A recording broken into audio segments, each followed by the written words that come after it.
Boa noite, pessoal. Uns minutinhos aqui mais tarde, estou chegando hoje. Bom, já é uma boa noite, né? Por aqui tá tudo escuro já. E a gente já vai começar a live de hoje. Esse final de semana eu deixei algumas perguntas, né?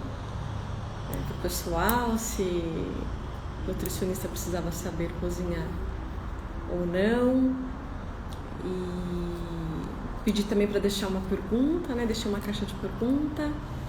E tem uma pergunta aqui interessante que deixaram para nossa live de hoje. Boa noite, Luara. Oi, Lu, tudo bem? Que bom te ver por aqui. Feliz em encontrar, né? Cada semana que eu tô aqui eu encontro uma pessoa diferente, especial, e assim, enche meu coração de alegria, sinto saudade de muita gente, e eu entendi que aqui nas lives é uma chance de encontrar também as pessoas, né?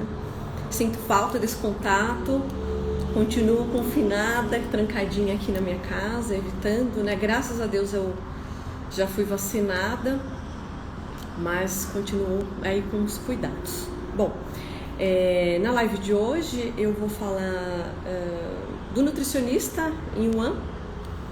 Adoro esse tema, né? Eu sou técnica de nutrição, de formação, então comecei em cozinha industrial bem cedo. Então vou comentar, né? Contar algumas histórias aqui que aconteceram comigo.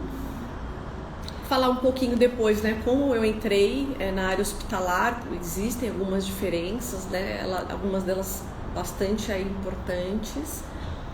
E por fim vou deixar essa pergunta que foi bem interessante, que um aluno deixou para mim, o Carlos.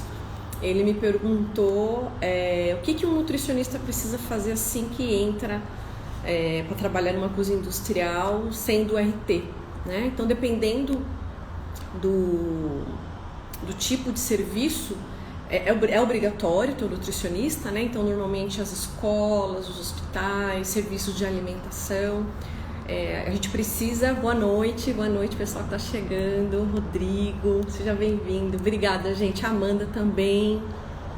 É tão pequenininha, a foto é pequenininha, só vou vendo os rostos, vou tentando identificar os rostinhos. Gente, obrigada pela presença de vocês aqui. Vai ser uma honra poder bater um papo aqui com vocês. Se vocês quiserem, enfim, interagir, vai ser bem bacana. Fiquem à vontade para comentar ou perguntar qualquer coisa. Então, o que a gente tem hoje, né, são os restaurantes industriais, padarias, que não precisa ter o nutricionista como responsável técnico. Então, de acordo com a CVS 5, o próprio proprietário pode fazer o curso da Anvisa e ser o RT daquele local, né? Mas a gente conhece, enfim, que nem sempre dá muito certo, mas eles estão respeitando, estão seguindo a legislação, né? Então é o que a gente tem. Olha, Carlos, estava falando de você agora, você deixou uma pergunta ótima, maravilhosa, já comentei com o pessoal aqui, vou deixar a resposta aqui mais pro final, tá? Eu cheguei a conversar com você lá por mensagem, mas achei sua pergunta ótima, eu trouxe aqui para a live, tá bom? Então, gente, eu comecei cedo, né? Com 18 anos eu já estava na liderança de uma cozinha industrial e foi um desafio gigantesco, eu era muito menina. Tinha aproximadamente umas 100, 120 refeições e eu era técnica de nutrição e tinha uma nutricionista que vinha, né, 1, 2 vezes por semana para falar um oi aqui pro pessoal, para fazer a supervisão. Então, durante o dia eu tinha uma equipe de 4 colaboradores, né, e eu fazia todo o acompanhamento da Wuhan, então foi muito desafiador, que eu acho que a pergunta do Carlos foi sensacional, que na medida que a gente tem um direcionamento e a gente tem um ponto de partida, fica muito mais fácil, né? Ai, obrigada, Carlos. Eu adorei sua pergunta e eu acho que ela é sensacional e acredito que possa ajudar pessoas, né, que gostem da área e que tenham vontade de ingressar na área de Wuhan, cozinha industrial, né? Então, eu acho que o primeiro desafio da gente, né, quando a gente começa, é lidar com pessoas, né? Porque o que a gente precisa para trabalhar Oi, boa noite, tudo bem? Obrigada, gente, pela presença. Vou estar perguntando, na minha concepção, quais os maiores desafios dentro de uma unidade produtora de refeições em grande escala? Olha, a gente não vê muito, né, Rodrigo, isso no dia a dia, mas a gente tem instituições que têm condição de fazer esse grande volume e escala, né? Eu acho que aqui no Brasil a maior dificuldade é financeira, tá? Porque tecnologia a gente já tem. Então a gente tem alguns equipamentos que você consegue fazer grandes volumes usando a técnica do cook chill ou do sous vide, mas para isso você precisa de equipamentos que sejam capazes de fazer todo esse processo, tá? Depois eu até quero convidar uma Nutri que trabalha numa área assim, que conhece, trabalha com produção de grande escala, para explicar um pouquinho melhor, porque muitos nutricionistas não conhecem, né? Então o cook chill é um sistema que você prepara a comida né, no equipamento, na verdade pode ser qualquer tipo de equipamento, forno combinado, caldeirão, nas panelas, não tem problema. E a técnica é o resfriamento rápido. Então assim, não é uma técnica de cocção, mas é todo um sistema integrado que parte do alimento que você acabou de preparar, resfriar muito rapidamente e manter abaixo de 5 graus. Para a gente conseguir fazer isso, né, e ter controle de qualidade e ter segurança, a gente precisa de um equipamento que sustente todo esse sistema, né? Você resfriar o alimento em até 2 horas abaixo de 5 graus, você precisa de um resfriador, né? Então, esses equipamentos são muito caros e eu percebo que os empresários têm um pouco de... não preconceito, né? Mas ficam com receio de fazer um investimento tão alto. Mas tem empresas que têm showroom e fazem a apresentação desses equipamentos e eles têm estudos, né, mostrando, inclusive, controle de qualidade. Tem alimentos que são preparados no sous vide, por exemplo, que já é uma técnica, né? Aí sim, o sous vide sim é uma técnica de cocção, que você prepara o alimento embalado a vácuo, né? Então o alimento ele é cozido com o próprio líquido dele. Esse alimento pode ser preparado cozido, né, num forno combinado a vapor ou em líquido. Tem alguns equipamentos que é uma espécie de um termocirculador, mas a capacidade é bem pequenininha. Então, se você quiser fazer em grande escala, o sous vide, o ideal é um forno combinado. Então, nessas empresas que possuem, né, esses equipamentos de alta tecnologia, né, equipamento aí de primeiro mundo, mas a gente já tem aqui no Brasil, eles já fizeram estudos com análise microbiológica e que demonstrou que até o 20º dia não teve crescimento microbiológico. É claro, de novo, você tem que fazer todo o controle de qualidade, boas práticas, né, de fabricação, higienização, capacitação de colaboradores, controle de todo o processo, de temperatura, né, e fazer todo esse controle de rastreamento desse alimento, você tem condição de fazer. Boa noite para quem está chegando, gente. Boa noite. Então, a gente tem condição disso hoje. Eu acredito que, assim, além da gente ter, normalmente, gente, as cozinhas não estão, né, estabelecidas nos melhores locais da empresa, estão no subsolo, locais mais afastados. Então, isso é um desafio para a gente também por conta de logística. Mas eu acredito que quando a gente entra no mercado de trabalho, o maior desafio, assim, pelo menos o que eu senti na época, quando eu comecei, foi lidar com as pessoas, porque a gente tem que lidar com o cozinheiro, né, com os auxiliares. Meu primeiro trabalho como técnica de nutrição, eu cheguei na cozinha, o cozinheiro falou para mim que ele tinha idade para ser meu avô. E quem era eu para chegar lá falando, né? Enfim, querendo ensinar alguma coisa para ele. Então isso, para mim, naquele momento foi o maior desafio. E eu acredito que quando a gente está na faculdade, a gente não tem tempo, tá, gente? Eu sei porque eu dei aula, né, desse assunto, tratei dessa disciplina na faculdade, na disciplina de administração. A gente não tem tempo hábil para falar muito de gestão de pessoas, né? O Rodrigo está falando aqui, é o desafio da vida, né? Gestão de pessoas. E assim, gente, não é para um nutricionista só, é para quem vai ser líder, para um empresário, para quem tem uma empresa, né? A gente precisa conhecer as pessoas, respeitar, ter empatia, né? Um dos trabalhos que o nutricionista faz quando está na UAN, eu até pensei hoje mais cedo para falar isso com vocês hoje, que o nutricionista precisa fazer escala de trabalho, né? Escala de folga, escala de férias, e isso, gente, não é gestão de pessoas, né? Então, quando eu estava dando aula dessa disciplina, eu fazia perguntas desse tipo na prova, né? Dê exemplos de gestão de pessoas, o que o nutricionista pode fazer num A1, e às vezes tinha pessoas que escreviam demissão de pessoal, entendeu?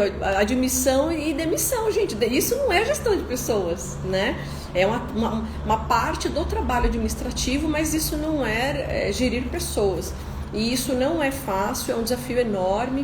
O Ricardo está aqui falando, muitos nutricionistas se inibem com esses funcionários antigos. Isso, exatamente. Agora, para mim, que já sou mais madura, né, que já tenho uma carreira muito longa, né, o Ricardo que entrou aqui agora, o Rodrigo também fez pergunta, são profissionais que têm muito tempo de estrada e para a gente já é um pouco mais fácil, mas para quem está entrando no mercado de trabalho é complicado. Vou aproveitar o gancho e vou falar até aqui da pergunta do Carlos, que foi maravilhosa. Ele disse o seguinte, ele fez a seguinte pergunta: quando um nutricionista começa uma atividade, o que ele deveria, o que seria o ponto de partida, né, do profissional? Então, na minha opinião, Carlos, eu acredito que assim, o ideal seria fazer uma aplicação de um questionário tipo checklist, né? Então algumas legislações possuem esse checklist como um anexo, o CVS 5 mesmo tem uma e é muito bom, é bastante abrangente. Então é interessante a gente fazer aplicar esse checklist e fazer um diagnóstico, tá? Por quê? Porque com a CVS 5 a gente faz um levantamento de diversas questões de infraestrutura, de processos, de controle de qualidade. Então, na medida que você aplica esse questionário, você consegue fazer um levantamento do que está conforme e o que não está conforme, e aí você consegue fazer um plano de ação. Para quem está começando, né, e isso o nutricionista, o estudante de nutrição tem na faculdade, e ele entrando, né, na primeira oportunidade de emprego, por exemplo, numa cozinha industrial, numa UAM, ele tem condição de fazer isso, né? A faculdade dá essa bagagem para o aluno e tem condição também de trazer, né, esse novo nutricionista também tem condição, tem ferramentas para conseguir observar o que não está de acordo e o que ele pode mudar, né? Então são coisas que não são tão difíceis, algumas coisas às vezes fogem do nosso alcance, então principalmente questões que estão atreladas a algum tipo de controle de qualidade, que a gente dependa, por exemplo, de um laboratório para fazer exame médico, então a gente precisa falar com o nosso gerente ou com o RH da empresa, né, para providenciar a realização desses exames médicos, porque pode ser que os colaboradores estejam trabalhando e não tenham feito exame médico, a gente sabe que precisa fazer, é obrigatório, né? Uma outra questão também que foge um pouco do nosso alcance, mas é importante a gente buscar essa informação, fazer o registro e contatar o departamento responsável, a parte de higienização de caixa d'água, que é um problema enorme, né? E é um risco, porque tudo que você vai preparar na cozinha, você usa água, né?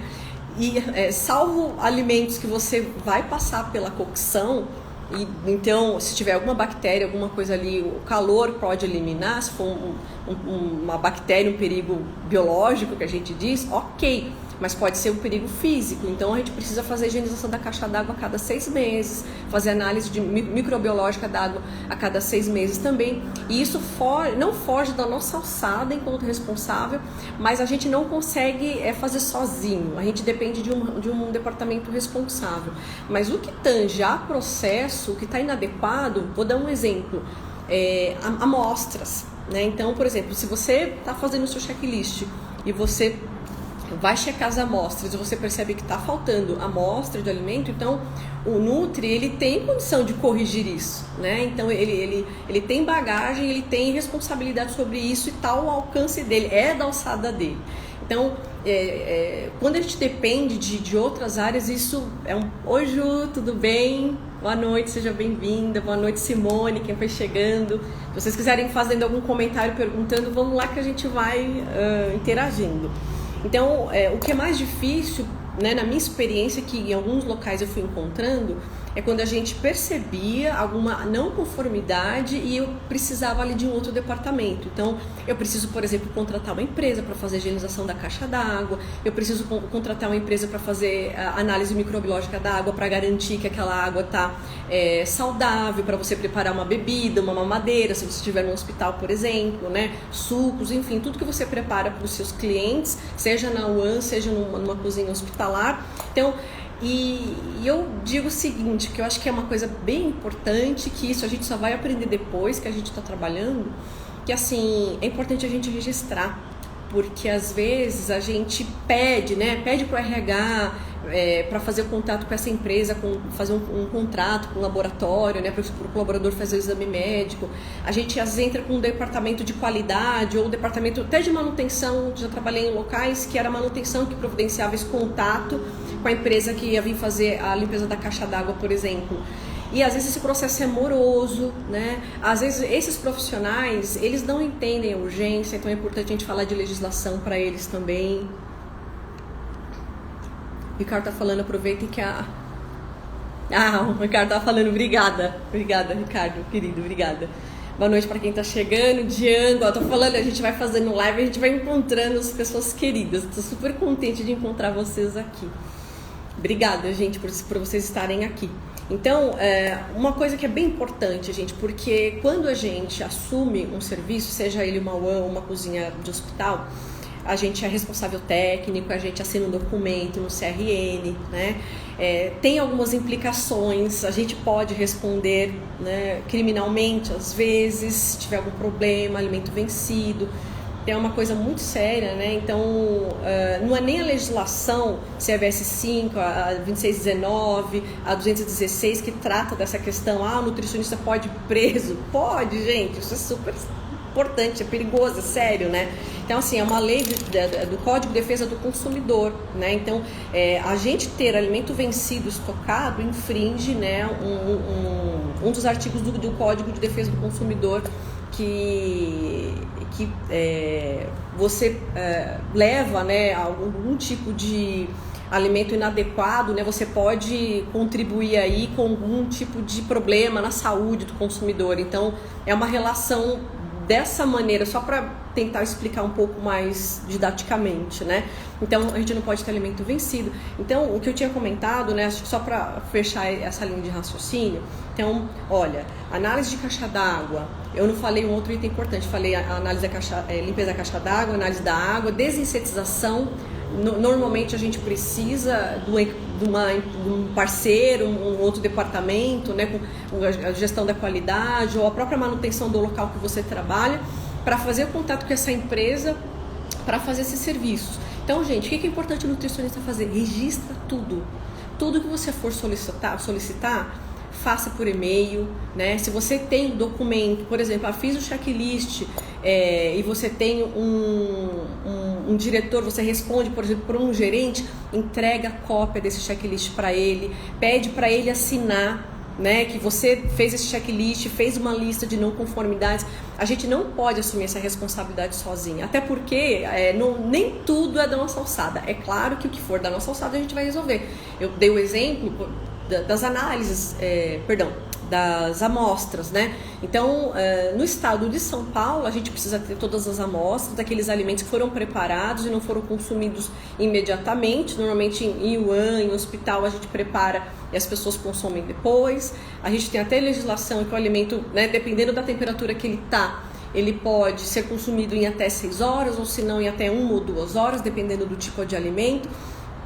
Então, a gente precisa ter isso tudo muito bem estruturado. As amostras no estado de São Paulo precisam ser armazenadas em até 72 horas e no município de São Paulo 96, tá, gente? A gente tem uma outra legislação municipal, então o nutricionista, dependendo de onde ele estiver trabalhando, ele precisa estar atento a isso.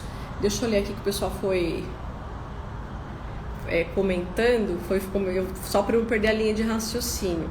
Então, eu já tive situações assim delicadas que em algum outro momento essas demandas, essas tarefas foram postergadas para serem feitas, por exemplo, a limpeza da caixa d'água. Então eu tinha todo um cuidado, eu fazia essa solicitação por e-mail, né? Eu usava o e-mail institucional para fazer a solicitação, enviava uma cópia com cópia oculta para mim, para o meu e-mail pessoal. O nutricionista precisa se resguardar também, né? Se a gente tem algum problema, tudo é culpa do nutricionista. Então, dependendo do que aconteceu no local, falar, não, olha, isso eu solicitei, e isso eu pedi para providenciar, eu fiz a minha parte, eu insisti, eu cobrei. Então, é importante a gente ter esses registros para a nossa proteção enquanto profissional também, né? A Ju chegou, fez os comentários aqui. A Ju é uma fofa, foi minha aluna. Ju, minha fã. Eu sou fã da Ju e a Ju é minha carinhosa, amorosa. Obrigada, Ju. Eu tenho que apertar o olho aqui de pequenininho, gente, que a Dai já tá chegando, né? O Rodrigo colocou aqui sobre o post que você fez. Poderia nos falar um pouco sobre a importância e o impacto do nutricionista saber cozinhar e conhecer um pouco de preparações clássicas e regionais. Olha, exatamente, Rô, eu coloquei essa pergunta, o Nutri precisa saber cozinhar, porque olha, gente, durante a minha trajetória, até coloquei aquela foto que foi de um curso que eu fiz, tem uns 3 anos, foi uma formação de gastronomia, e eu fiz no mês de julho, eu não sou gastrônoma, tá, gente? Eu sou gastróloga, não fiz a faculdade de gastronomia, não é uma pós, foi uma formação, um curso de 100 e poucas horas, 120 horas, e eu fiz no mês de julho, no mês de férias. Foi uma loucura, porque eu dava aula, né? Aí julho era férias, e aí eu ocupei o mês todinho com esse curso. Mas, gente, foi maravilhoso, foi sensacional. E fiz porque eu gosto de cozinhar, tá? Então, no post que eu coloquei hoje, eu quis dizer o seguinte, né? Pode ser que você não goste de cozinhar, e tá tudo bem, né? Agora, a gente não pode dizer assim, não sei cozinhar e ainda ter orgulho disso. Há muito, muito tempo atrás, mas aí no começo da minha carreira, eu fiz uma pós-graduação na área clínica, né? E um dia, conversando com as colegas, uma delas falou assim, nossa, eu não sei nem fritar um ovo. E falou aquilo com orgulho, sabe? E eu fiquei pensando, falei, nossa, que pena, né? E eu acho que assim, gente, eu né, até me arrisquei, coloquei ali, né? Eu falei, olha em quais momentos você se depara com uma situação que você precisa minimamente saber cozinhar, né? Vai fazer um planejamento de cardápio? Como é que você faz um cardápio se você não sabe cozinhar? Como é que você coloca ali as preparações sem conhecer as texturas, né? Como é que você prepara um cardápio preocupado com a cor para não ter aquela monotonia, né? Para o cliente ficar satisfeito? Como é que você faz esse cardápio? Como é que você faz planejamento de compra se você não sabe cozinhar? Falar, nossa, mas eu tenho que colocar a barriga no fogão? Não é, mas técnica culinária você precisa conhecer. Para conhecer, eu vou falar um pouco, tá cheio de gente de nutrição aqui, vai saber o que eu tô falando, que são os índices culinários, né, gente? Né? Então a gente tem índice de cocção, a gente tem fator de correção. A gente precisa saber, por exemplo, um nutricionista que está no A1, se ele vai comprar uma verdura, se ele vai preparar uma salada é uma quantidade, se ele vai preparar ela refogada é outra, né? A verdura perde volume, proteína é a mesma coisa, a carne quando ela está crua ela tem um peso, depois que ela é preparada ela perde peso, então a gente precisa conhecer, precisa saber cozinhar. Então, na A1, planejamento de cardápio, pedido de compra, gente, orientar o cozinheiro. Né? Eu lembro que quando eu fazia cardápio, quando eu estava em Wuhan, somente no hospital, você pegava muita receita na internet, só que eu falava, poxa, preciso aprender a fazer isso, porque se o cozinheiro vier para mim perguntar, como é que eu preparo? Porque a gente vai levar o cardápio lá para ele. Então, eu acho que são duas coisas. Uma, ou o nutricionista pega essa receita, testa antes. Eu acho que o melhor dos mundos seria testar essa receita com o cozinheiro para fazer junto, ele ver como é que prepara, pra gente ver rendimento e tudo mais, né? Ou você preparar. Não dá pra você virar pro cozinheiro e falar, não sei, vamos pesquisar no Google? Gente, você não vai falar na frente do cozinheiro que você não sabe a receita, não sabe preparar aquilo. Pega super mal, né? Outro dia conversando com uma colega que atendeu uma paciente, isso num consultório, né? E a pessoa estava com uma certa dificuldade, né? Com cumprir o plano alimentar. Tinha ido numa outra nutricionista que passou uma receita e aí ela perguntou pra Nutri, né? Como é que eu faço isso? Procura no Google. Gente, a gente tem que tomar muito cuidado com isso, sabe? Eu já ouvi, sabe conversas às vezes de corredores? Agora não, já tem tempo, né? Sabe quando você vai num cabeleireiro, você vai numa academia, né? E às vezes você escuta, nossa, eu fui num nutricionista, eu sabia mais do que o Nutri. Gente, a gente escuta isso por aí. A gente tem que tomar muito cuidado, né? Deixa eu voltar aqui, o pessoal foi perguntando. Ó, só para finalizar aqui a pergunta que o Rodrigo colocou, né? A frase que ele colocou aqui. Então, assim, aqui em São Paulo, né? A gente tem alguns hospitais que são de referência para o Brasil em oncologia, cardiologia, renal, enfim, a gente sabe disso. A gente está num lugar maravilhoso, a gente tem de tudo aqui, mas o resto do país não tem. Então, é muito comum a gente receber pacientes de outros estados, gente. E a gente precisa desse cuidado, desse olhar, dessa empatia, né? No hospital de oncologia que eu trabalhei, eu tenho amigos que estão aqui também, trabalharam comigo lá. A gente sabe, a gente tinha às vezes paciente, criança, que vinha do Nordeste, assim, não vai, gente, a criança, você não vai oferecer café com leite, pão com manteiga para ele não vai comer. Isso deu café da manhã do paulista, mas não é do nordestino. Né? Então a gente foi conversar com a mãe, foi entender o que né, a gente podia oferecer para a criança. Então, gente, no café da manhã ia café puro, né? Ia mandioca cozida, arroz doce, canjica, né? Munguzá, que eles chamam canjica, né? E angu salgado, né? A gente falava, gente, coisa estranha, mas não é estranho pra gente, não é o nosso hábito. Então a gente precisa respeitar o hábito também das pessoas que a gente está atendendo. Então, respeitar a regionalidade é fundamental, né? Então, eu fiz esse post hoje porque eu fiz a pergunta, né? Coloquei a pergunta lá no Stories e 60% mais ou menos disse que o Nutri precisa, mas 40% não. Mas, né, para quem está aqui, estudante de nutrição ou trabalha com nutrição em consultório, seja lá o que for, né, gente, como é que você vai orientar seu paciente no consultório? Você vai fazer um plano alimentar? Hoje a gente está falando muito de cozinhar em casa, de comidinha feita em casa, não ficar pedindo fast food, cozinha funcional, tanto alimento maravilhoso que a gente tem aqui. Como é que você coloca uma receita lá e não explica para a pessoa como é que faz? Precisa explicar para a pessoa como é que faz. Eu dei um outro exemplo que é a orientação de alta, né? Um nutricionista vai à beira do leito, o paciente está indo para casa, às vezes com uma dieta modificada, uma dieta específica, e como é que ele vai fazer aquela dieta na casa dele? Então a gente precisa, gente, né? A gente pode até não gostar, mas precisar conhecer e saber, né? Minimamente a gente precisa sim. Deixa eu ver quem mais foi colocando.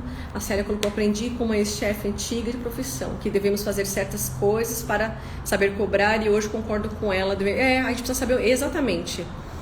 O Django também colocou, opa, bati a mão aqui. A dinâmica de produção, colocar preparações que usam o forno ao mesmo tempo, exatamente, né? Quem é da área e está acostumado com isso, é um outro cuidado, exatamente, Django, né? Se a gente não tem aquela cozinha super estruturada, a gente tem que tomar cuidado com isso, porque às vezes a gente coloca alguma coisa no cardápio, fala, nossa, o cardápio tá lindo. Né, na época a gente tem uma amiga, né, que falava o seguinte, ela fazia muito cardápio e ela falava isso. Ela falava, nossa, gente, o papel aceita tudo, né? Então, você vai fazendo o cardápio, ele tá lindo, maravilhoso. Quando você põe para rodar, tá tudo amarelo, ou tá tudo cremoso, né? Então, a gente precisa minimamente saber. O Rô também colocou aqui que muitas vezes, aliás, quase sempre a equipe vai te perguntar para testar. Exatamente, Rodrigo. Você entende o assunto que está cobrando da equipe. É isso mesmo. A Ellen colocou também, pode acreditar que pessoas não sabem fazer, então precisa ensinar. Exatamente. A gente precisa ensinar essas pessoas. Então, tá aí a importância da gente saber cozinhar. Falei aqui dessa preocupação, né, do nutricionista enquanto RT. Gente, o nutricionista de UAN tem muita responsabilidade, é muito trabalho, mas é um trabalho gratificante. O Rodrigo até colocou assim aqui, né? Olha, os colaboradores até perguntam para você para te testar. Eles fazem isso. Mas na medida que eles percebem que você sabe, que você conhece, que você ensina, você capacita, você treina, daqui a pouco, gente, a tua equipe é um time, a equipe tá coesa, ela tá harmoniosa e dá super certo, né?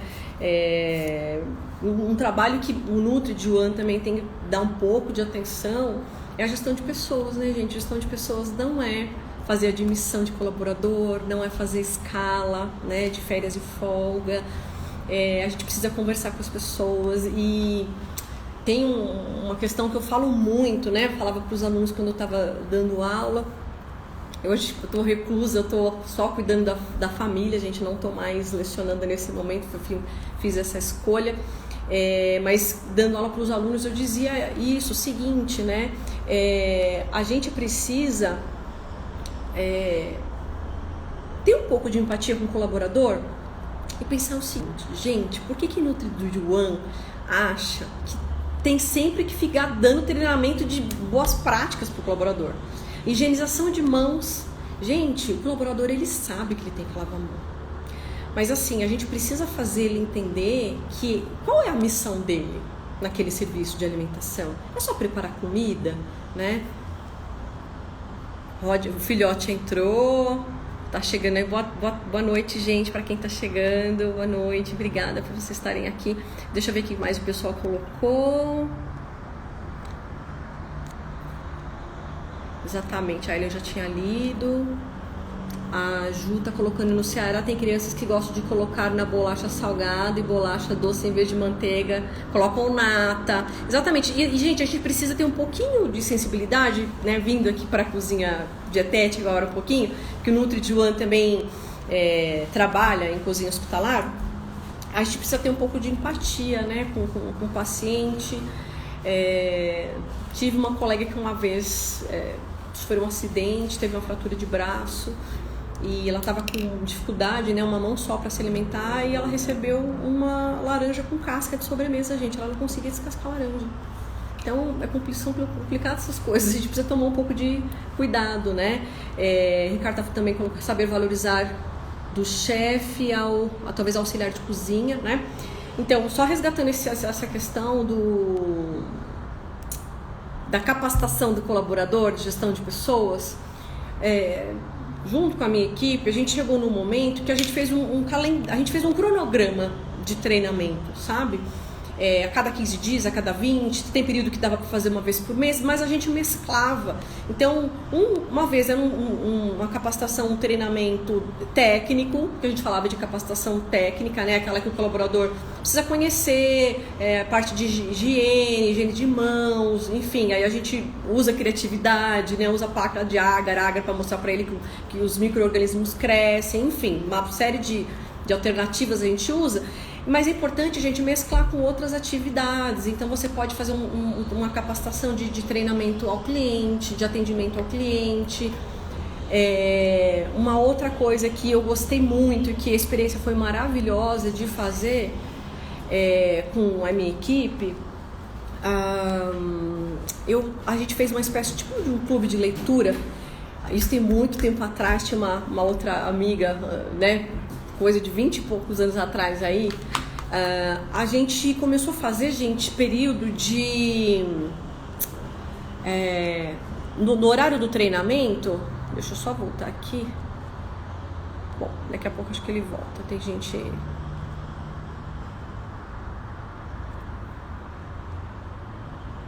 Deixa eu colocar aqui um lá.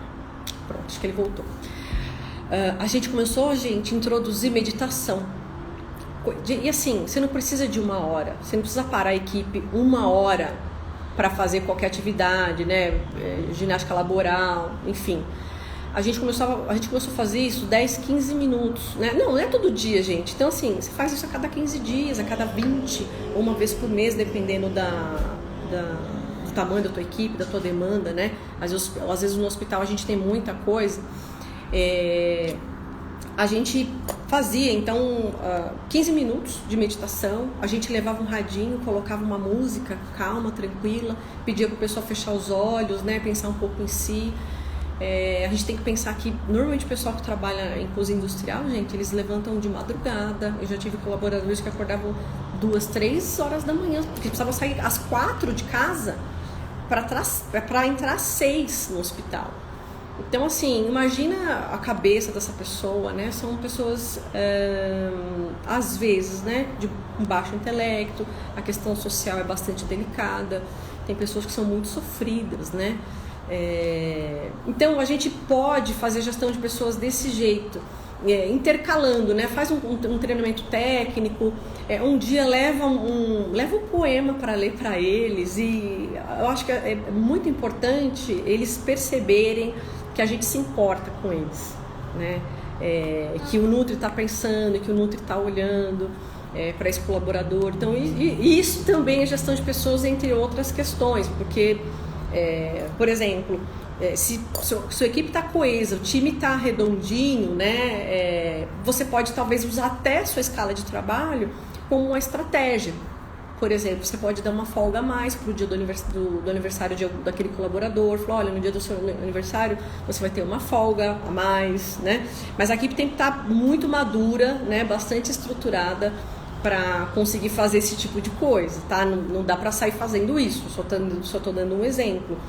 Uma outra coisa que pode ser feita é a avaliação de desempenho, mas isso aí não é exatamente da nossa alçada, né? Então, normalmente é uma demanda, uma iniciativa institucional. Então, dependendo da empresa que a gente trabalha, a gente tem, né, avaliação de desempenho, ela pode ser 180 graus, 360 graus, que o colaborador também se avalia, né? Deixa eu puxar aqui que acho que o pessoal foi escrevendo mais alguma coisa. O Carlos colocou, sou colaborador, mas treinamento de boas práticas é duro. Então, gente, eu não aguento, eu também não aguento isso. Então, ele falou, toda vez o treinamento é igual. E sabe o que é bacana, gente, de você fazer esse cronograma, intercalar? Eles ficam esperando, os funcionários, quando é aquele treinamento que é diferente. E aí você muda, um dia você vai ler um poema, um dia você... Gente, pesquisa dinâmica no Google e faz uma dinâmica com eles, vai mudando, né? A gente precisa disso. O Ricardo falando que lavar panela é muito importante para ter uma equipe responsável que faz parte de todo o processo. Eu tive um colaborador, Ricardo, que ele tinha um problema muito sério de autoestima. E ele não tinha escolaridade, né? Então, mal tinha estudado, né? Enfim, algo que a gente às vezes chama de analfabeto funcional, né? E ele tinha uma autoestima muito, muito, muito baixa. E a atividade que ele fazia era a atividade de lavar panela, né? Era um auxiliar de cozinha que fazia esse tipo de serviço. E ele achava que não tinha importância. Aí um dia eu chamei ele e falei assim, olha, vou falar uma coisa pra você. A tua atividade é uma das mais importantes aqui na cozinha, porque imagina assim, se sua cozinha, né, tá maravilhosa, você tem cortes nobres, né? Você não tem problema de financeiro com custo, porque é um outro problema, né, que o Nutri-G1 tem. Imagina assim, aquela comida tá saborosa, maravilhosa, só que ela foi preparada num recipiente que não estava bem higienizado. E, enfim, né, é a base para a gente ter uma qualidade aí no alimento. Então eu tive essa conversa com ele, falei que, né, nessa conversa que a função dele era uma das mais importantes, né, e que a gente precisava demais dele, e as coisas foram mudando. E por isso que eu digo que é gratificante quando a gente tem essa conversa com o colaborador, chama, conversa. Porque é um colaborador que depois se motivou, voltou a estudar. Essas reuniões que a gente fazia, que ora eram motivacionais, ora eram técnicas, ora era para ter um momento sozinho, um momento para si, 15 minutinhos fechando o olho, escutando uma música para dar uma relaxada, foi fazendo com que a equipe fosse ficando coesa, próxima da gente. E é complicado, gente, porque olha, eu já escutei, eu acho que é super pesado, numa das lives eu comentei isso, que tem um colaborador que fala que vai fazer motim contra um nutricionista, então tem que tomar cuidado com essas coisas, né? Então falei um pouquinho de gestão de pessoas, e para quem, né, gosta de UAN, e qual que é a diferença de trabalhar numa UAN, né, de uma cozinha industrial para uma cozinha hospitalar?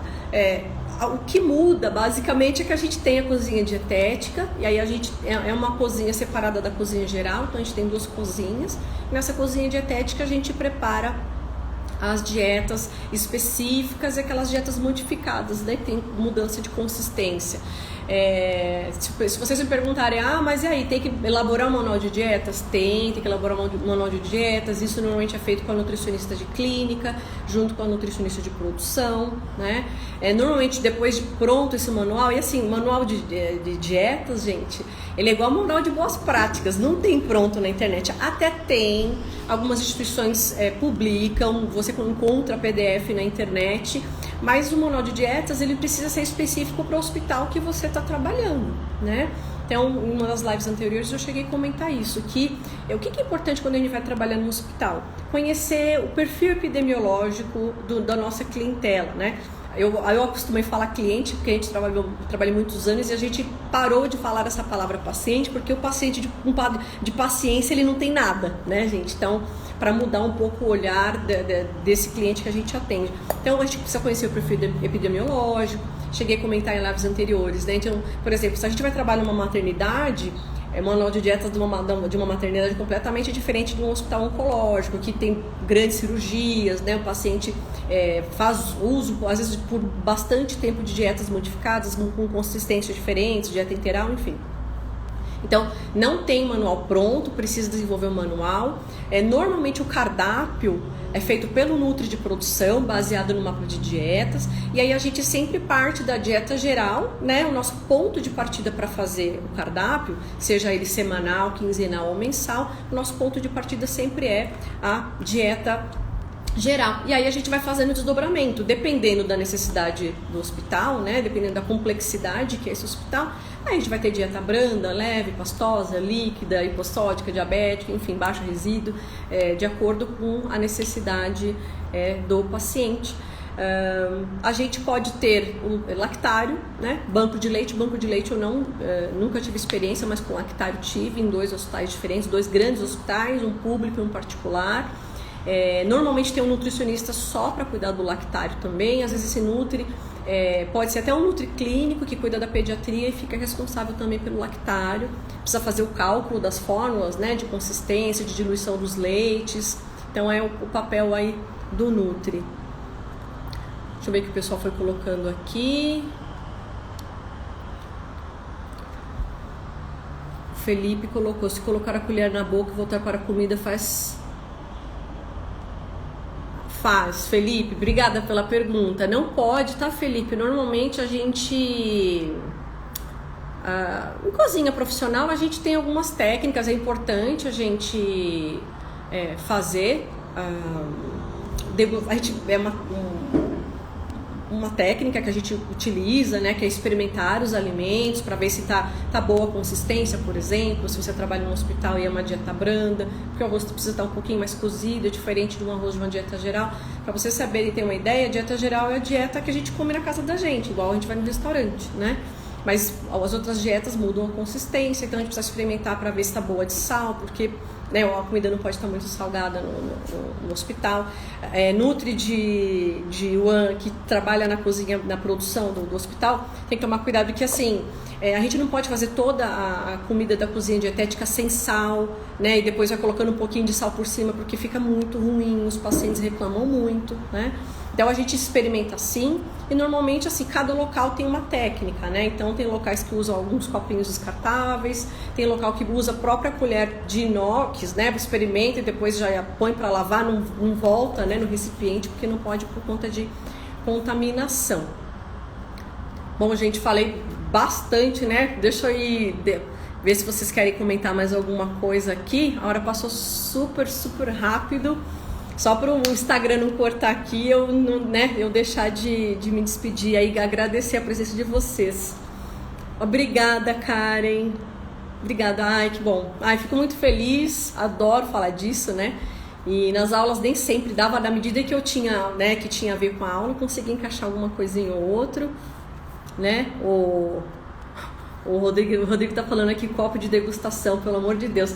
Ô, Rodrigo, o que vocês estavam usando aí nos últimos momentos que você tava lá cuidando da parte de compra? Felipe, tô fazendo toda terça, isso, às 18. Semana que vem a gente tem outra nesse horário. Quinta-feira a gente vai ter uma... Já até coloquei aí na postagem. A gente vai falar de nutrição clínica hospitalar. A gente vai ter um convidado. Ó, copo descartável de 50 ml, né? Maravilha. Ai, Diana, que saudade, gente. Feliz demais por vocês estarem aqui. Na quinta-feira, nesse mesmo horário, às 18, a gente vai falar de nutrição clínica hospitalar. No dia 8 de maio eu tenho um curso de acreditação hospitalar ONA, né? Vou falar aí da triagem até a evolução do estado nutricional. Quem tiver interesse, o link está na biografia aí do meu perfil. E na terça que vem eu vou fazer uma live de perguntas e respostas desse curso, tá bom? Na terça que vem. Mas na quinta eu tô aqui para falar de nutrição clínica hospitalar com uma nutricionista amiga convidada às 18 também, tá? Então na quinta é às 18 e na próxima terça também às 18 vai ser uma live de perguntas e respostas, né? Se alguém tiver interesse, quiser perguntar pelo direct, mandar alguma pergunta, também estou à disposição. E a grade do curso, né, tudo que vai ser falado no curso tá no link na bio aqui do Instagram, do meu perfil. Gente, obrigada. Se vocês quiserem fazer mais alguma pergunta, nós temos mais uns minutinhos aqui. Vou deixar a live salva. A Eusilene vai estar com a gente no curso, feliz demais de encontrar outras pessoas. Então, com esse curso, né, eu quero compartilhar aí mais conhecimento de maneira mais aprofundada, porque a gente vem aqui, o bate-papo é uma conversa um pouco mais superficial, não dá para se aprofundar tanto. E o curso, a gente utiliza a plataforma do Zoom, então dá para ver o rostinho, abre a câmera, a gente conversa, vai ser um curso bem legal, tem certificado também, vai ser bem bacana. Ai, Ju é uma fofa, obrigada, amada, você é uma fofa.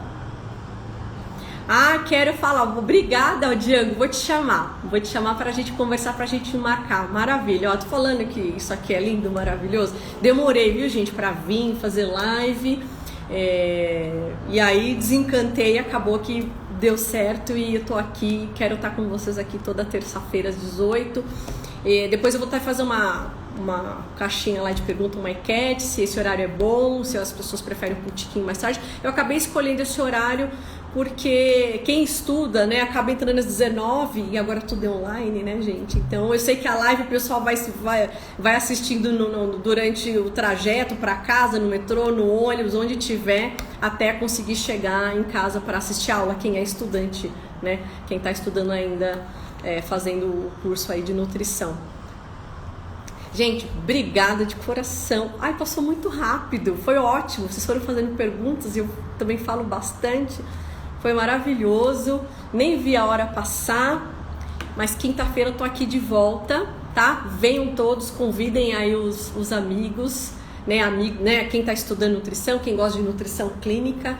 Eu vou estar aqui na quinta com um convidado às 18 horas, tá bom? Obrigada, Lu do Bal, gente amiga, amada. Gente, tô feliz demais de vocês estarem aqui me prestigiando. Obrigada de coração.